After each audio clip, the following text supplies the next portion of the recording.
de la République démocratique du Congo. Je prie le protocole de bien vouloir accompagner son Excellence.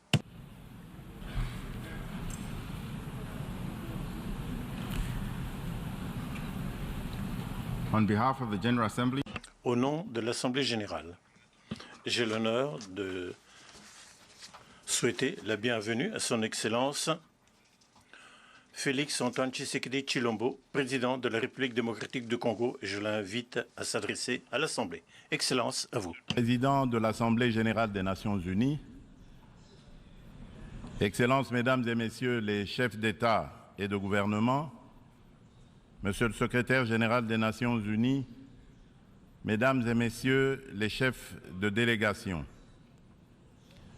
la tenue de cette 78e session de l'Assemblée générale des Nations unies m'offre l'opportunité de partager avec les États membres de notre organisation la vision et les préoccupations majeures de mon pays, la République démocratique du Congo, face aux enjeux de l'heure dans le monde. Cependant, en avant-propos, je voudrais féliciter son Excellence M. Denis Francis pour son élection à la présidence de notre auguste Assemblée et rassurer l'ensemble des membres de son bureau du soutien de mon pays dans l'accomplissement de la noble mission leur confiée par notre institution. Je m'en voudrais si je ne remerciais pas le président sortant, M. Saba Korosi, pour son leadership clairvoyant et son dévouement qui ont contribué à faire avancer les débats et à trouver des solutions concertées. Mes remerciements s'adressent également à M. Antonio Guterres, secrétaire général des Nations unies, pour son engagement actif et permanent en faveur de la paix et la sécurité internationale. Monsieur le Président, pendant que se tient ici à New York cette session, le peuple marocain n'a pas encore fini de pleurer ses victimes ni guéri ses plaies par suite des puissants tremblements de terre survenus dans la nuit de vendredi 8 au samedi 9 septembre en cours, causant la mort de plus de 3000 Marocains, en blessant au moins 5000 et détruisant plusieurs villes et localités du royaume. De même, les Libyens ne sont pas encore sortis des traumatismes des inondations qui ont ôté la vie à plus de 20 000 personnes et provoqué d'énormes dégâts matériels le dimanche 10 de ce même mois.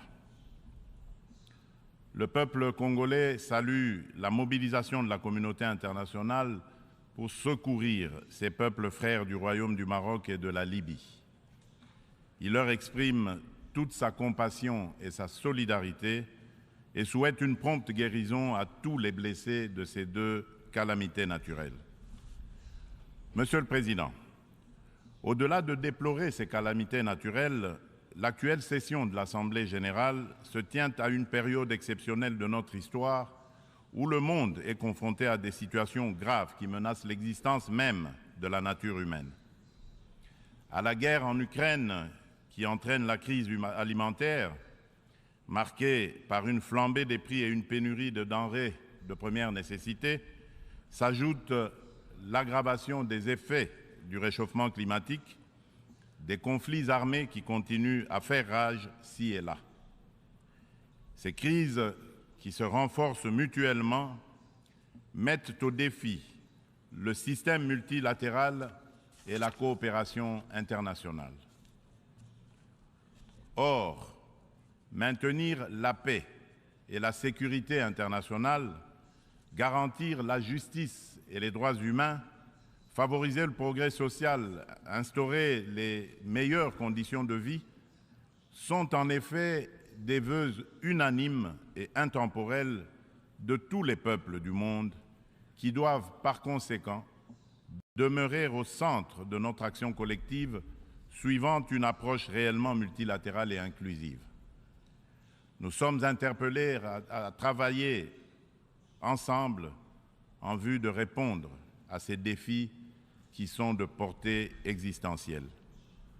C'est pour cette raison fondamentale que je salue la pertinence du thème central annuel de cette session, intitulé « Rétablir la confiance et raviver la solidarité mondiale, accélérer l'action menée pour réaliser le programme 2030 et les objectifs de développement durable en faveur de la paix, de la prospérité, du progrès et de la durabilité pour tous. » Cette thématique place les valeurs de solidarité et de confiance au cœur des facteurs de la relance et l'accélération des solutions aux défis mondiaux étroitement imbriqués afin que faire progresser la paix, la sécurité et le développement durable. Ces deux valeurs prennent tout leur sens dans le contexte de crise que nous vivons aujourd'hui. À ce sujet, il est essentiel de rappeler qu'à mi-chemin vers l'atteinte des ODD en 2023, sous l'effet conjugué des catastrophes climatiques, des conflits récurrents, de la récession économique et des effets persistants de la pandémie de Covid-19, les inégalités et la pauvreté se sont aggravées. La faim et la malnutrition sont en augmentation. Les besoins humanitaires et les déplacements de population atteignent des niveaux records. Et les catastrophes climatiques et environnementales plongent le monde dans un risque systémique et existentiel des plus graves. Pour venir à bout de ces fléaux qui sont des menaces réelles à la paix et à la sécurité internationale, ainsi qu'un obstacle majeur à la prospérité et au progrès des nations, il est évident que la mutualisation des énergies et une approche multilatérale dans la confiance réciproque et la solidarité sont des atouts majeurs et indispensables. Monsieur le Président, le maintien de la paix et de la sécurité internationale constitue le fondement et l'objectif primordial de la création de l'Organisation des Nations Unies. Ceci requiert plus de détermination et d'engagement de tous face à toute menace contre la paix et la sécurité dans le monde. Les peuples africains ne comprennent pas souvent l'attitude équivoque, la politique de 2 poids, 2 mesures, les ambiguïtés et atermoiements de notre organisation, plus particulièrement de son Conseil de sécurité, dans certaines crises politiques et sécuritaires qui sévissent en Afrique, parfois depuis plusieurs décennies.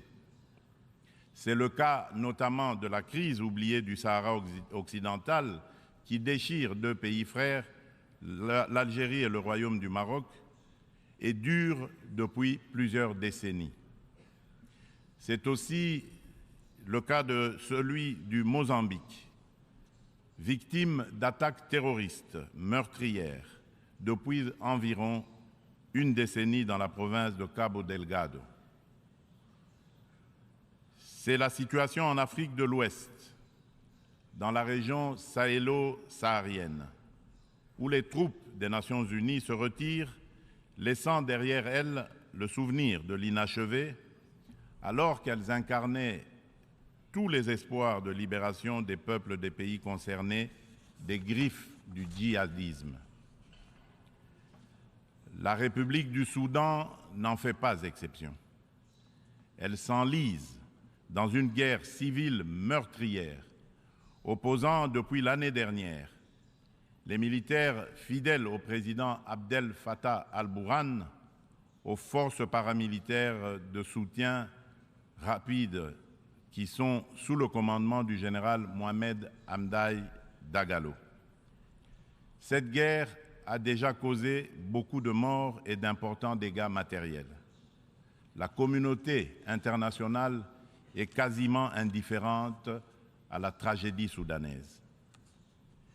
C'est ici le lieu d'aborder une question d'une importance capitale pour la République démocratique du Congo et pour la consolidation de la paix dans notre région. Il s'agit du retrait de la mission de l'Organisation des Nations Unies pour la stabilisation en République démocratique du Congo, la MONUSCO en sigle, de notre territoire.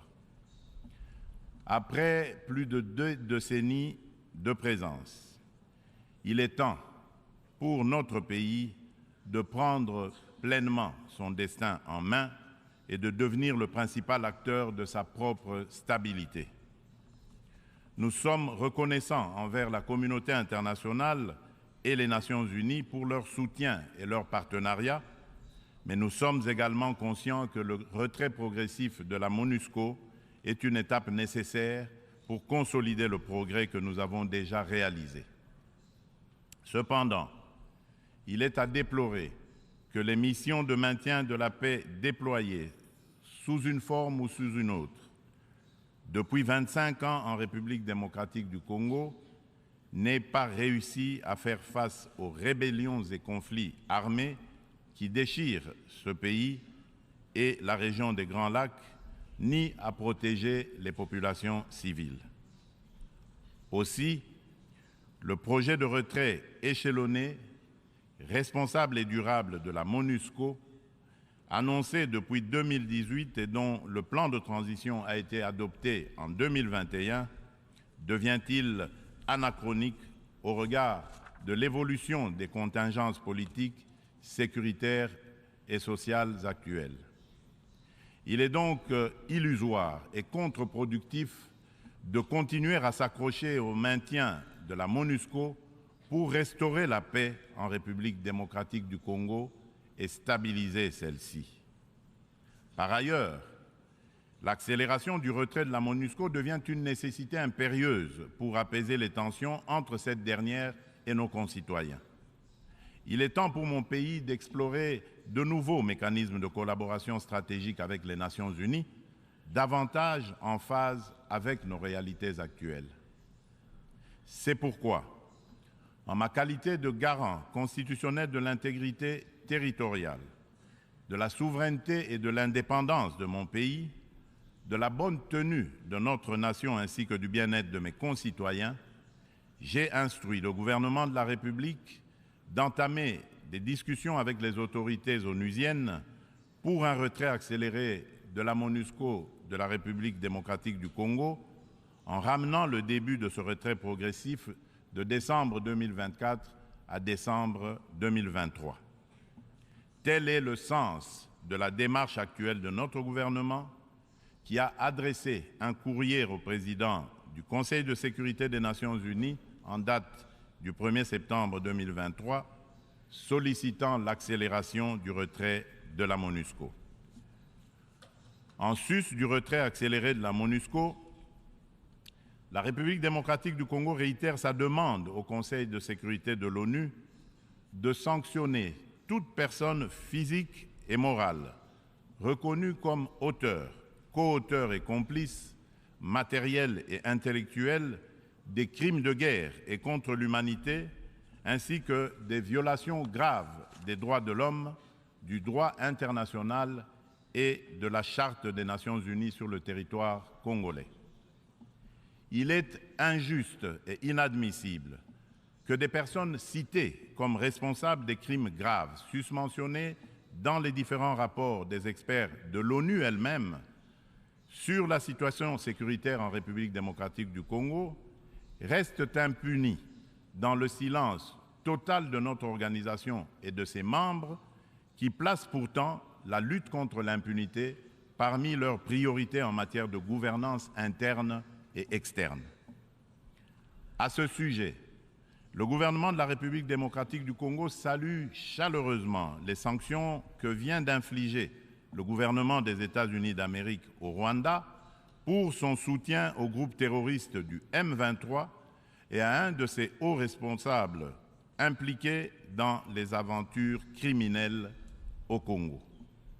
Pour rappel, ce groupe terroriste supplétif du Rwanda ne respecte aucun des engagements conclus par les chefs d'État de la région dans les cadres des processus de Luanda et de Nairobi.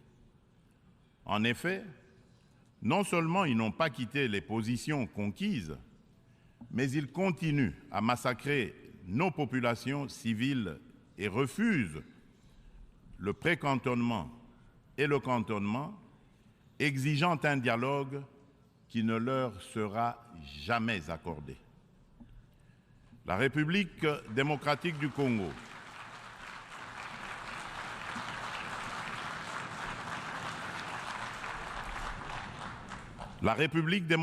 du Congo espère que les autres États suivront ce bon exemple montré par les États-Unis d'Amérique de soutien à la lutte commune contre l'impunité et au triomphe des idéaux de justice et de solidarité entre les peuples.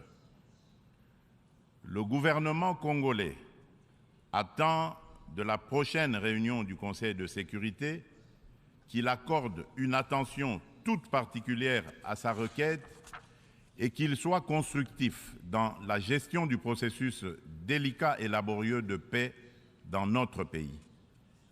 Monsieur le Président, un autre défi qui préoccupe au plus haut point toutes les nations du monde est celui du réchauffement de notre planète.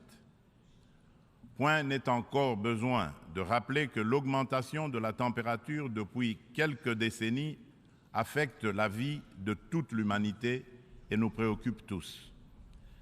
Cependant, force est de relever qu'en dépit des proclamations de foi des pollueurs en faveur de l'arrêt de l'émission des gaz à effet de serre, de multitudes de forats organisés à travers le monde pour combattre ce fléau, dont les 27 COP, conférence des pays membres de la Convention de l'ONU pour la lutte contre les changements climatiques, et de multiples résolutions et recommandations adoptées à ces différentes instances, le réchauffement de la planète est loin de se maintenir à 1,5 degré Celsius.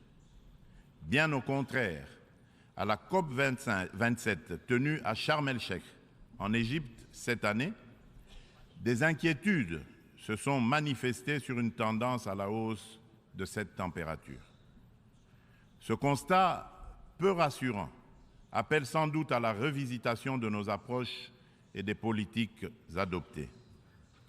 Dans ce cadre, le sommet africain sur le climat qui vient de se tenir à Nairobi au Kenya, sous la direction conjointe de l'Union africaine et de la République du Kenya, du 4 au 7 septembre dernier, a été une initiative salutaire et très opportune qui traduit la détermination de l'Afrique à participer activement au traitement de cette question vitale et de compter désormais comme un poids lourd incontournable dans la solution du réchauffement planétaire et de l'économie du futur plus verte et responsable. Les Africains sont sortis du sommet avec un cahier de charges commun, contenu dans la déclaration de Nairobi et axé notamment sur la réforme de l'architecture du système financier international pour plus d'équité, la restructuration et l'allègement des dettes de leur pays, la transformation locale de leurs produits et la mise en place d'un régime de taxation de carbone incluant une taxe sur le commerce des combustibles fossiles, ainsi que sur le transport maritime et aérien. Ils ont rappelé également aux riches pollueurs un engagement pris en 2009, mais non encore honoré jusqu'à ce jour, de fournir 100 milliards de dollars américains en financement climatique. La République démocratique du Congo demande aux Nations unies et à l'ensemble de la communauté internationale de prêter une attention particulière aux revendications légitimes de l'Afrique. Dans ce cadre, mon pays appelle à la création d'un marché carbone équitable et des prix incitatifs tout en renforçant l'efficacité des financements climatiques. Il espère une opérationnalisation rapide de l'article 6 de l'accord de Paris et soutient l'idée des partenariats mutuellement bénéfiques entre l'État et les secteurs publics. C'est dans la même logique que la République démocratique du Congo réitère sa disponibilité de coopérer avec tout partenaire, public ou privé, pour mettre en valeur ces minerais stratégiques en vue de la transition écologique et a pris des engagements courageux, notamment ceux de consacrer 30% de la superficie de son territoire national à la préservation de la biodiversité et de déposer une contribution prévue déterminée comportant des mesures d'atténuation axées sur 4 secteurs prioritaires: l'agriculture, les forêts, l'énergie et les transferts de technologies, ainsi que des mesures d'adaptation. Monsieur le Président, le multilatéralisme et le respect d'un système mondial fondé sur des règles ont soutenu la paix, la sécurité, la santé et la prospérité dans de vastes parties du monde depuis 78 ans. Les Nations Unies incarnent ces principes et restent un acteur indispensable pour faire face aux menaces existentielles contemporaines, qu'il s'agisse de la crise alimentaire actuelle, du changement climatique, du terrorisme, ainsi que des pandémies et de la prolifération nucléaire. Aucune de ces menaces mondiales critiques ne peut être résolue par des nations agissant seules, aussi puissantes soient-elles. Tout cela exige une coopération multilatérale. Pour conserver la confiance de la communauté internationale, l'Organisation des Nations Unies doit montrer qu'elle est capable de s'adapter au temps présent et de relever avec efficacité et responsabilité les défis d'aujourd'hui. Aussi, pour donner un nouveau départ au multilatéralisme, la réforme de la Charte des Nations Unies sur les points clés, Conseil de sécurité, veto, chapitre 7, recours à la force, est-elle indispensable, mais ne serait pas suffisante. Les chantiers ne manquent pas. La coordination et la coopération entre les différentes institutions et agences des Nations Unies sont imparfaites. Des problèmes globaux sont abordés plusieurs fois dans différentes enceintes, sous des angles différents, de façon contradictoire. D'autres ne le sont jamais, nulle part. Chaque bureaucratie internationale entend persévérer dans son être. À ce sujet, la demande pressante et incessante de mon pays et de l'Afrique tout entière est d'élargir le Conseil de sécurité des Nations Unies en tant qu'organe pilote et décisionnel de l'ONU, afin de pouvoir intégrer en son sein 2 représentants du continent africain en qualité de membres permanents aux fins de consacrer un équilibre géographique juste et représentatif. D'où la pertinence et la nécessité de réformer notre organisation vieille de 78 ans, qui accuse certaines limites face aux mutations actuelles et à la dynamique internationale, afin de lui donner plus d'inclusivité, aussi bien dans sa composition que dans son processus de prise de décision, qui désormais devra prendre en compte la voix de l'Afrique. Monsieur le Président, avant de clore mon propos, permettez-moi du haut de cette tribune de revenir sur la question des violences faites aux femmes dans le contexte de guerre et des conflits armés. Il n'est un secret pour personne que la République démocratique du Congo est l'un des États africains où les violences sexuelles contre la femme sont les plus déconcertantes, du fait notamment des décennies de conflits armés. Afin de soulager les souffrances des femmes victimes des violences liées au conflit et de réparer, un tant soit peu, le préjudice leur causé, mon pays a mis en place des mécanismes institutionnels spécifiques. Il s'agit notamment du Fonds national des réparations des victimes des violences sexuelles liées au conflit et des victimes des crimes contre la paix et la sécurité de l'humanité, le FONAREV, créé en décembre 2022.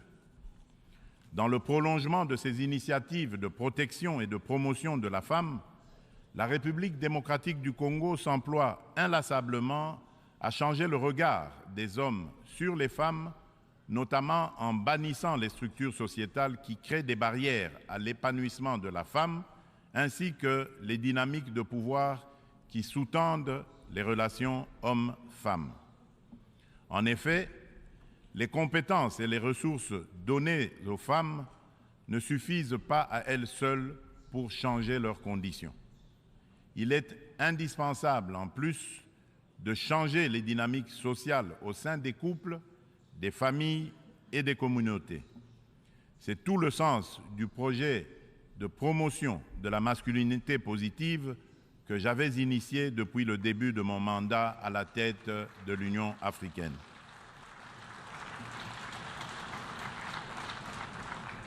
Monsieur le Président de l'Assemblée générale des Nations unies, Excellences, Mesdames et Messieurs les chefs d'État et de gouvernement, Monsieur le Secrétaire général des Nations unies, Mesdames et Messieurs les chefs de délégation, pour conclure, je voudrais confirmer une fois de plus qu'à la fin de cette année, des élections générales seront organisées en République démocratique du Congo dans les institutions à mandat électif jusqu'au niveau des communes. En vue de garantir leur succès, toutes les parties impliquées se mobilisent activement.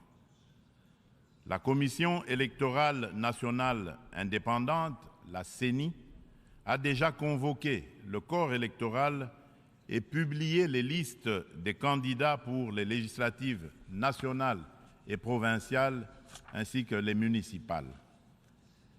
Des dispositions sont prises pour assurer la transparence, l'inclusivité, l'égalité des chances et la crédibilité des prochains scrutins. Des invitations ont déjà été lancées aux institutions internationales et organisations non gouvernementales spécialisées en la matière pour mandater leur mission d'observation électorale afin d'accompagner le processus et d'aider l'État congolais à consolider sa jeune démocratie. L'ONU est invitée aussi à y jouer un rôle important par ses institutions spécialisées. Le gouvernement congolais remercie déjà celles des institutions et ONG invitées qui sont déjà à pied d'œuvre. La République démocratique du Congo reste convaincue que l'ONU reste le cadre le plus approprié pour discuter de l'avenir de notre planète et des relations aussi bien entre les peuples qu'entre les États. Suite à la tenue d'élections démocratiques et apaisées au Zimbabwe, je lance un appel pressant aux Nations unies de mettre tout en œuvre pour obtenir la levée immédiate des sanctions contre la République du Zimbabwe et son peuple. Cependant, pour remplir efficacement ces lourdes et délicates missions et mériter la confiance de tous, l'ONU doit incarner les valeurs de justice, d'équité et de solidarité et être représentative de tous dans notre diversité culturelle, politique, économique et sociale. C'est là tout le sens de sa réforme sur laquelle les Africains ne cessent de revenir et du combat que nous devons tous mener. Je vous remercie.